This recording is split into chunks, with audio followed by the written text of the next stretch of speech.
future and thinking about 50 years down the road. And I know we've talked about the high-speed rail, and I just look forward to continuing to speak to you regarding that and seeing how many more stops we can get in Ontario. But thank you for the kind introduction. I'm thrilled to be here alongside Minister Crawford, doing a great job, and MPPs Natalie Pierre and Effie Triantafilopoulos. And before I get started, I want to acknowledge and welcome Mayor Burton. We just have a phenomenal relationship. And, you know, Mayor, where are you hiding there? Whereabouts? Oh, there you are, over there. Anyways, he's way over in the corner. We got to move you up the ranks here a little bit. You know, I talk to the mayor frequently. I was talking to him over the weekend too, and we've just worked on so many projects together, and we'll be mentioning the project that we just ended up doing upstairs there. But again, I also want to thank all the elected officials here in the region. I also want to give a big shout out to Special Olympics athlete Sarah Lisi. I think, Sarah, well, you're somewhere around here. Sarah Lisi, there you are, honey. And James Montague. James is at the table too. James, great to see you. Who I'm told has done a great job for the Special Olympics. I'm a big fan of the Special Olympics, and thank you both for joining us today. And a big thank you to the Oakville, Milton, and Halton Hills Chambers of Commerce for hosting this event. We have a great group of people. You talk about how we drive the economy. We drive the economy with people in this room. I'm here today to talk about our plan for Ontario's economy. It's an important topic right now, maybe more now than ever before. Growing geopolitical instability and ongoing disruptions to global supply chains are challenging our economies, not just here, but around the world. Here in Canada, the ongoing impact of inflation and high interest rates, alongside the growing costs of the federal carbon tax, are squeezing the budgets of families and businesses. But despite these challenges, our government remains focused on continuing to rebuild Ontario's economy and creating the conditions and the environment for businesses to come here and grow and prosper. I always say, you know, government doesn't create jobs. We create the environment and the conditions for companies to come here. And once you get the red tape out of the way and regulations, that's where companies thrive and prosper. And speaking of red tape, we're cutting over $1.2 billion of red tape that's saving people and businesses a tremendous amount of money, and over 1.5 million working hours in time every year. So the people that you have filling out government paperwork, you can reallocate them somewhere else that would be more productive. And productivity, we need to pick it up right across the country. We aren't up to par. We need to get people that are healthy out there working rather than collecting. It's costing us $1 billion a year, paying healthy people to sit at home, which is unacceptable. But you see the difference between ourselves and the U.S., so that's going to be one of our main focus. And we're making energy more affordable by reducing electricity rates for small, medium, and large-sized businesses, by reducing it by 15 to 17%. And we're keeping taxes and fees low. In fact, we have never, ever raised a tax on people or businesses, and we never will. Just think of this, folks. We come into the bankrupt province, because that's what I call it. I'm a business guy. It was a total disaster. Revenues were $150 billion. We increased those revenues by $64 billion, from $150 billion to $214 billion. And when any government, doesn't matter, federal, provincial, or municipal, when they say, you know, the revenues have gone up, guess where it's come from? It's come from businesses, it's come from your pockets. We have never, ever done that. We will never raise taxes. Government doesn't have an income problem, they have a spending problem. They need to drive efficiencies. I'm a big believer in Lean, Six Sigma, Lean methodologies. As soon as I got to the office in the legislature, I asked about Lean. No one had a clue what Lean was. Now, we have 24 black belts going into every single ministry, you know, driving efficiencies, driving standardization, making sure we look at the process and just cutting out any of the nonsense. Because, folks, I can tell you firsthand, there's massive waste at all three levels of government. Our job, my job, each and every one of your jobs is to feed that waste to us. We have to drive more efficiencies, which we are doing. So when the team of, I call them the SWAT team of black belts, come into the ministry, it's amazing the amount of work they've done and the efficiencies they've driven. In total, we've reduced the cost of doing business in Ontario by $8 billion. Think of this, $8 billion each and every single year. And thank you. And we're always working to find ways to put money back into your pockets instead of in the people's pockets and businesses. Government has this concept that it's their money. It's not the people's money. It's not the business's money. It's their money. And I keep going back to all these politicians. It's not your money. It's the people's money. It's the business's money, because if they weren't paying their taxes, we wouldn't even be around. So, folks, the worst place you can give your money is to the government, and we're going to try to reduce that as much as we can. So, for example, last week our government announced that we're delivering a $2 billion surplus funds back to Ontario businesses through WSIB.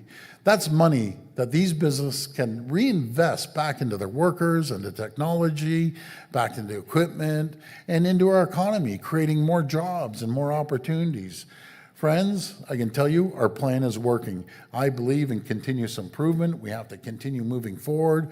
We've seen firsthand the impact of putting money in your pocket back into the people's pockets. Since we took office, we've attracted billions and billions of dollars in investments in the tech sector. So I'll give you an example with the tech sector. Remember all the young people who used to leave, let's say Waterloo, U of T, or whatever, they hop on the plane, they'd go to Silicon Valley and have a job, and we wouldn't see them. That has halted, that has stopped. We're actually growing 365% faster than Silicon Valley and San Francisco Bay Area. They employ about 388,000 people. We're at 430,000 people in the tech sector. We've seen tens of billions of dollars being invested in the tech sector. And everyone has heard about AI. AI was born here in Toronto. And we have some of the brightest people when it comes to AI anywhere in the entire world. Our number one selling feature when we're out there, and Vic Fideli's traveling all over the world, I call him our number one salesperson, our Minister of Economic Development and Job Creation, it's the people. It's the young talent that's coming out of the colleges and universities. I'll put our colleges and universities against any college and university anywhere in the world.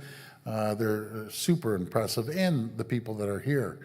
We've seen over $5 billion in life sciences being invested in some of the largest names in the world, no matter if it's Roche or Apotex or Moderna and Sanofi, and the list goes on and on and on.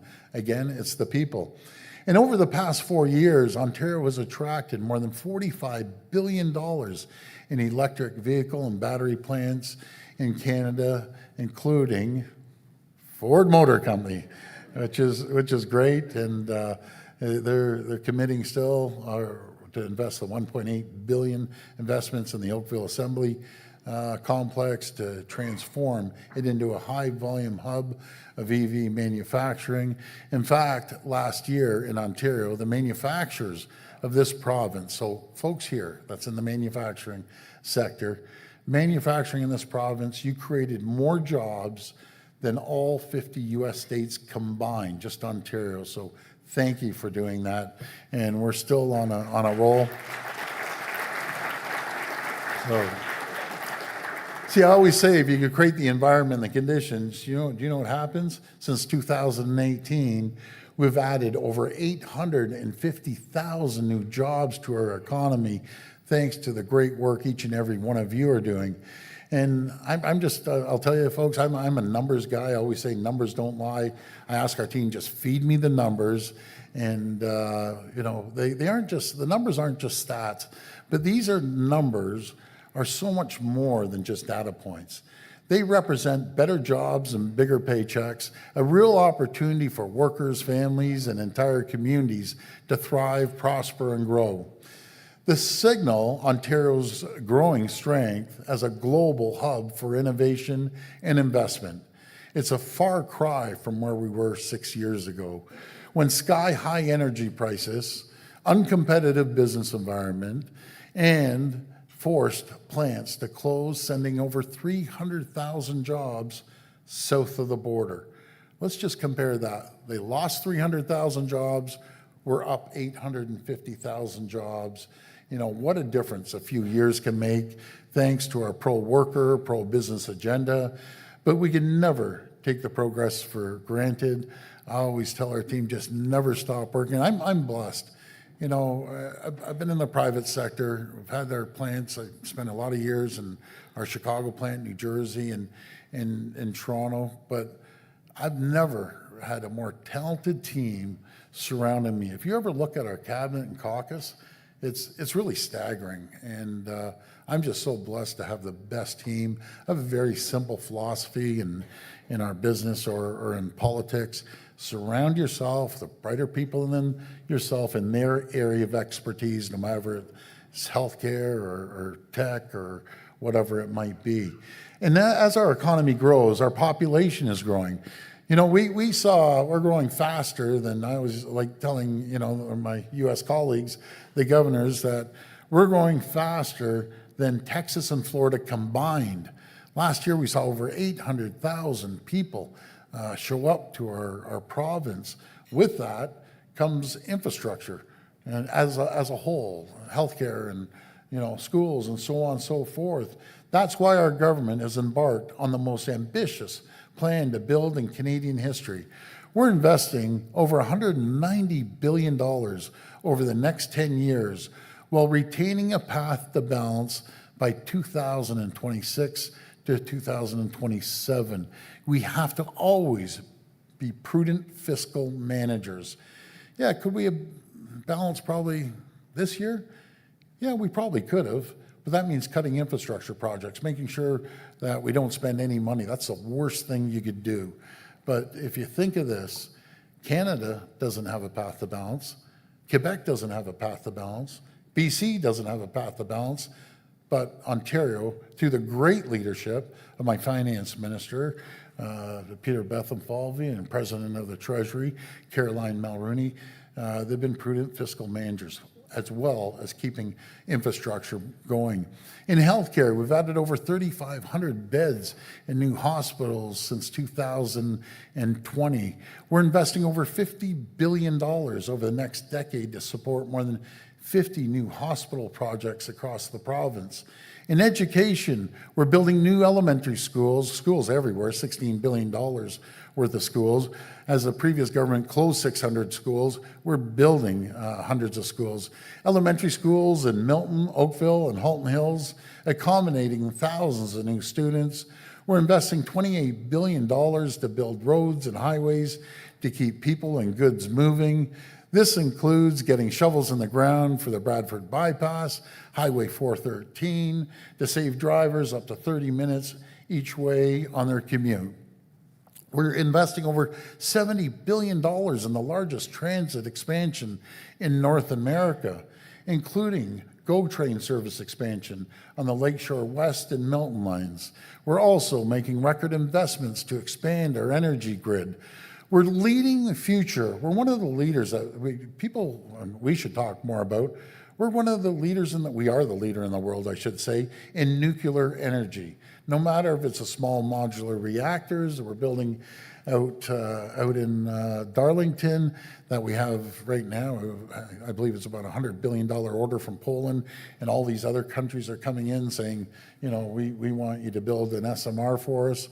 We're upgrading at Bruce, Darlington, Pickering nuclear generating stations already underway to keep energy costs down for people and businesses for generations to come. Now, I know, Daniel, you and I will be talking about the U.S. and Canada and Mexico trade deal. That's one of our strengths. New York needs energy. Ohio needs energy. Pennsylvania needs energy. And, we have the energy that the world is going to want, and we have the critical minerals the world wants. My friends, we're building the infrastructure the region needs to reach its full potential, to attract investments, better jobs and bigger paychecks, and to ensure our business can continue to grow and thrive. As we do, we're also making sure municipalities have the financial support they need to build the infrastructure that supports more homes getting built. That's why our government is investing more than $3 billion in housing enabling infrastructure to help municipalities get shovels in the ground to build more homes. This includes our Building Faster Fund that's rewarding municipalities for meeting or exceeding their housing targets. Earlier this year, I joined Mayor Krantz in Milton to deliver an $8.4 billion check that the town can use for housing enabling projects. And today, I was so pleased to present the town of Oakville with its own Building Faster Fund check for $7.1 million. And I have to tell you a story behind this. Mayor Burton was the one who made this happen. When we count homes, we go to CMHC and they count them, and sometimes they have a problem counting, right, Mayor? So, thanks to the mayor, Oakville has a $7.1 million check, and the people in my office worked really hard with them. So congratulations, Mayor. It's fabulous that you hit your... So the mayor has over 1,930 or 1,940 homes being built. Just keep building. These funds can be used by the town for infrastructure projects that lay the groundwork for more housing and community development. And we'll make sure that we keep moving forward and keep building homes for years ahead of us here.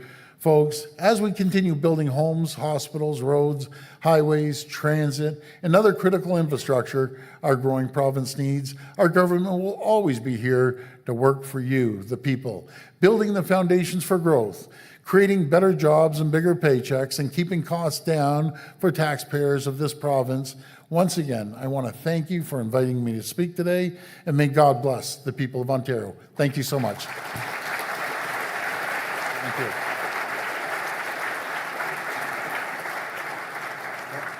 Want to go on that side or this side? Go around there.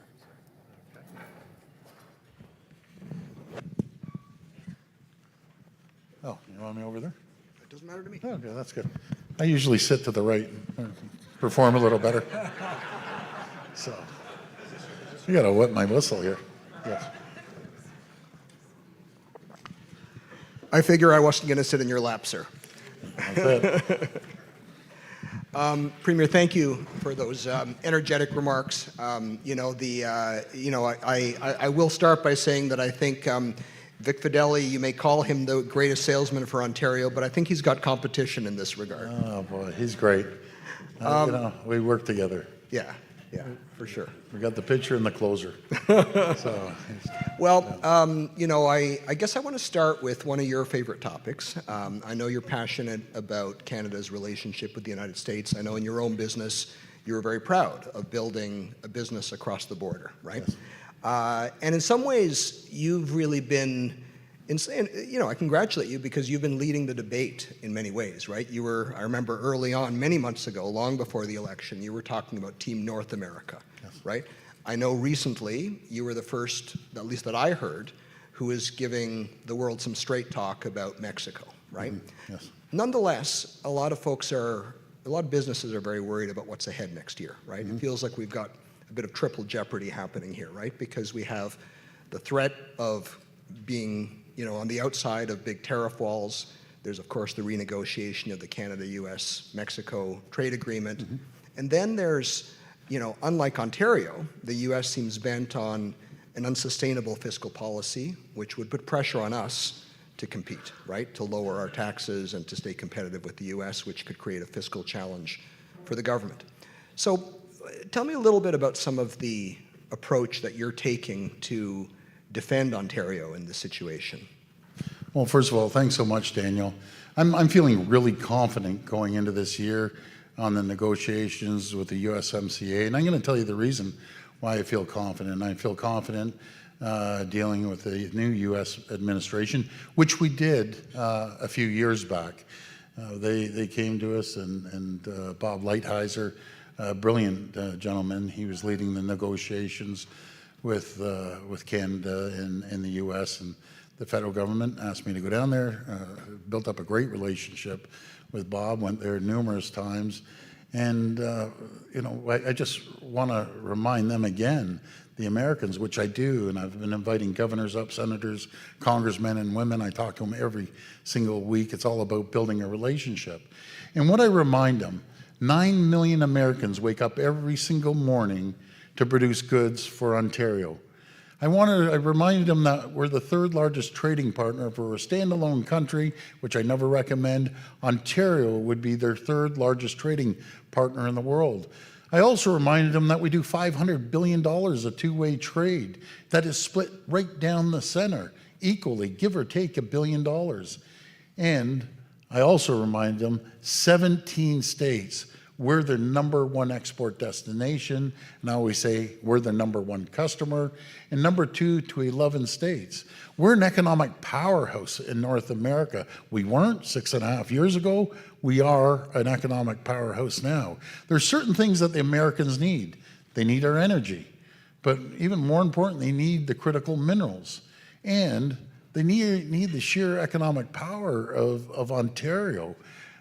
Buying those goods off their American counterparts. Do you remember when President Trump at the time put tariffs on our steel and aluminum?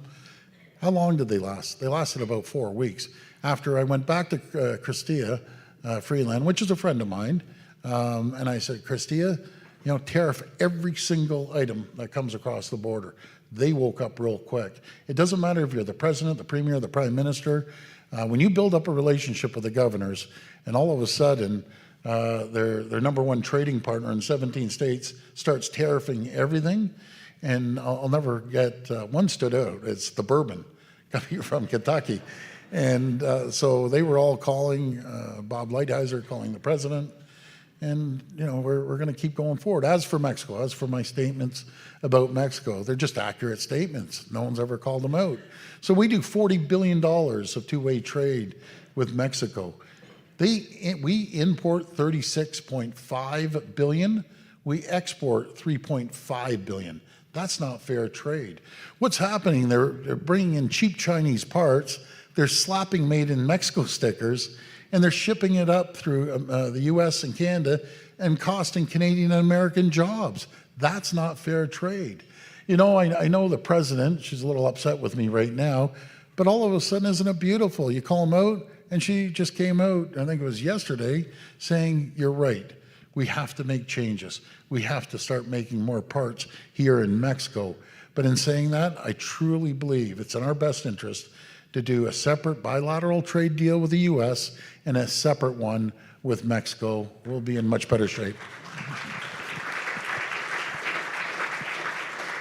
So let's talk a little bit then about what Ontario's investment future looks like in terms of the investment we're able to attract. I know you've been thinking and talking a lot. We've talked about the tech sector. You're very proud of the progress in that sector. Yeah. Critical minerals, life sciences.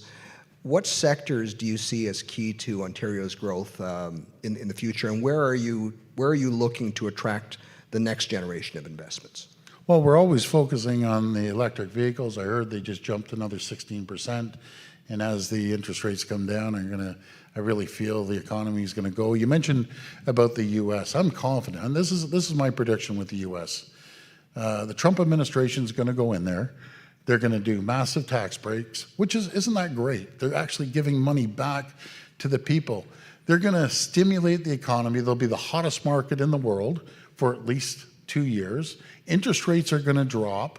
Yes, there's a little bit of inflation, and yes, there's debt going up, but for one reason or another, they don't worry about that. But it'll be the hottest market for the next 2 years, maybe 3, maybe 4. And guess who's going to be the benefactor of that? Ontario's going to be the benefactor because 80% of our goods get shipped down to the U.S. So that's where I have the confidence that we're going to have a great partnership with them. We're going to continue coming up with innovative ideas and technology to make ourselves stronger in manufacturing sector and life sciences. along with the EV sector and nuclear energy they're going to need, and the critical minerals. So we're going to be announcing, I think it's December the 5th, the road to the Ring of Fire. There's hundreds and hundreds of billions of dollars of critical minerals that the whole world wants, that China has the market cornered of 90% of the nickel and every other critical mineral, but guess who they don't have cornered? They don't have Ontario cornered. And the Americans need it for their military, for any components that they're building. So we're in an extremely strong position right now, and we're going to get down to the U.S. and really lead the charge. And every single premier that I've talked to, and once every 13 years, by the way, you get the opportunity to be chair of the Federation. And we're fortunate enough that Ontario is now the chair of the Federation. What appropriate time to be chair. I think it's great. I just talked to all the premiers, and they're all going full steam. Doesn't matter the political stripe. Let's move as Team Canada, and we just have the best team of premiers I've ever worked with. Just before we leave the U.S., I do want to move to another topic, but are we going to have to match, U.S. taxes in order to stay competitive? Well, I think they're shocked when the governors come up here. Number one, they're in awe when they fly in, and I tell them the numbers that the manufacturers created, more manufacturing jobs than all 50 U.S. states. They fly over Toronto, and everyone knows we're slow on the market on building now. And I told them we're slow. We have 221 cranes in the air in Toronto, more than New York City, Chicago, Dallas, Houston, LA, Seattle, and they threw in Honolulu for some reason, but they have 11 cranes. But we have more cranes than all those cities combined. Think of that. That's just Toronto, not mentioning the GTHA that has another 300 cranes. I can't get you out of sales mode. It's just something you do. Well, do you know what I love, Daniel? I love, because I always believe the glass is half full. It's not doomsday. The world's not coming to an end. We're taking off like a rocket ship. Is there challenges? Yes. We knock over the challenges together. We work collaboratively together. And I just see a really, really bright future. When I first came in office 6 years ago, if I told you 6 years ago all these stats, you'd say, what is the guy smoking? No, this isn't going to happen. But with everyone's cooperation, what I say to the U.S., you're going to have a hard time keeping up to us and meeting our tax cuts, our $8 billion. Us never, ever raising a tax. We will never raise a tax. I love the optimism. Yeah. You talked about collaboration, and you specifically talked about collaboration with municipalities, which I think is of interest to a lot of folks here. I know we have a lot of, not just chambers, but we have a lot of mayors and elected officials at the municipal level. So, of course, right now, there are a lot of challenges, particularly around affordable housing, mental health, substance use disorders. How do you see working with municipalities in particular in the next few years in order to take an integrated approach to solving these problems? So we've put out over $700 million to help enabling housing for homeless. The best way to help someone, honestly, is get them shelter, get them a good paying job, get them back on their feet, get them a career, get involved in the skills development fund, learning a trade that no one could ever take off you once they have a trade. I've always said, if you're a senior, if you're disabled, we will take care of you for life, no problem. But if you're healthy, you get off your butts and you start working. There's 250,000 jobs available out there, and that's what we need to do. Thank you. That will pick our productivity up. Rather than them taking, they're giving and they're contributing back into the economy. So we're investing on mental health. I'm very passionate about that. We're investing over $4 billion in mental health. Matter of fact, we just came back from Joseph Brand Hospital announcing that we're putting a whole new addition for their mental health and addiction. The most important thing is helping people. We're very, very passionate. It's a record number of $4 billion going into mental health. Let's turn to people and skills, and I know this is another thing that we're both very passionate about, yes. Right? You've often said Ontario's talent is our competitive advantage, right? And so at the same time, we still face a lot of gaps in some of the areas where you've been so successful in attracting or making investments. Hmm. So what's the strategy to develop talent and ensure that we've got post-secondary institutions that are equipped to do the job for a generation to come, so that we can realize the gains of these historic investments you're attracting? Well, I think the post-secondary institutions, especially colleges, play a critical role. But do you know who else plays a critical role? The training facilities that some of the private sector unions have, LIUNA, largest construction firm, or the carpenters, or the electrical union that we've been supporting to a tune of $1.4 billion for the new training facilities across Ontario. Again, if you give someone a skilled trade, they have a job for life that no one could take off them. We need more skilled trades right now as we're really moving forward on infrastructure projects. And, you know, when we're doing the feasibility study for, it will be the largest infrastructure project in the world if we move forward with it, is this tunnel. The Highway 400 series highways are going to be just at capacity in 10 years. Just think of that, in 10 years. 401's at capacity. Our facility faces the 401. I've been there 50 years, and I watch these traffic jams. I drove by the other night. At midnight, on a weekday, it was packed. It was stopped on both sides.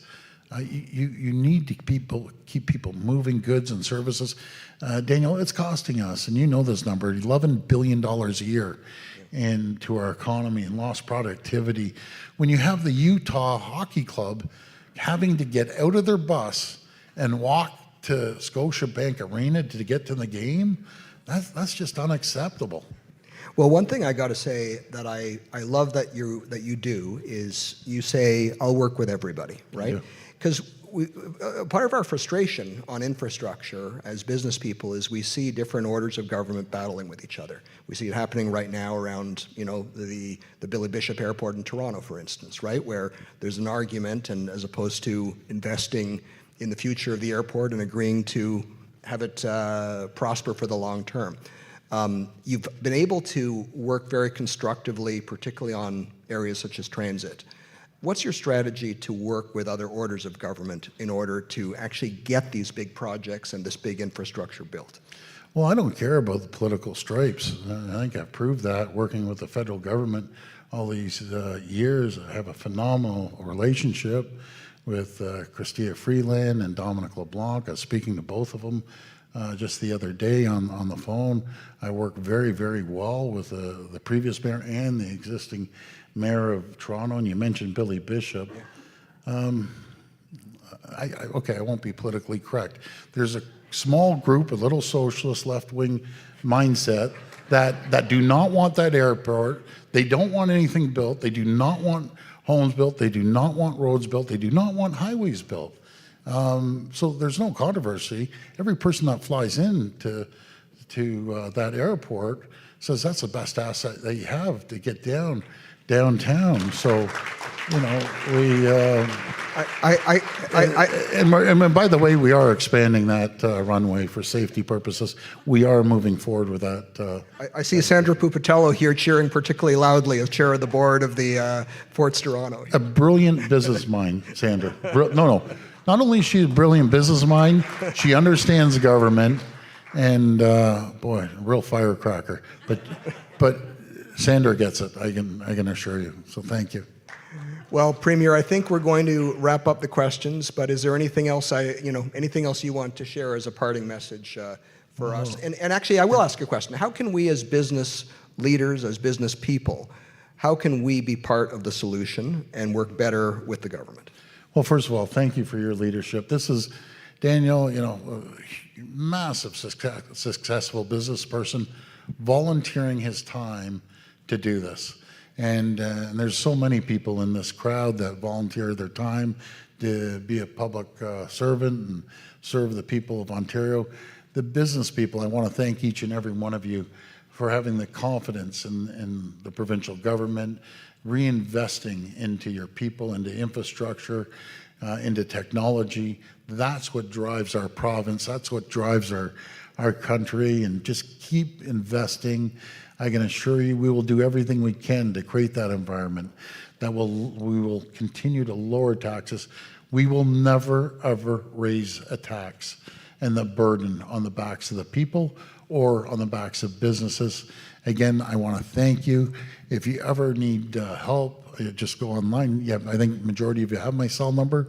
If you don't, just pull up Doug Ford's cell number, or Bike Lanes, Doug Ford. You have my cell number, and it will be there. And just give me a call. I get about 400 messages a day on my cell phone, but I just want to thank each and every one of you. You're amazing. I'm very blessed and very grateful for all your support. So thank you so much. Please join me in thanking God Premier bless. Doug Ford for joining us today.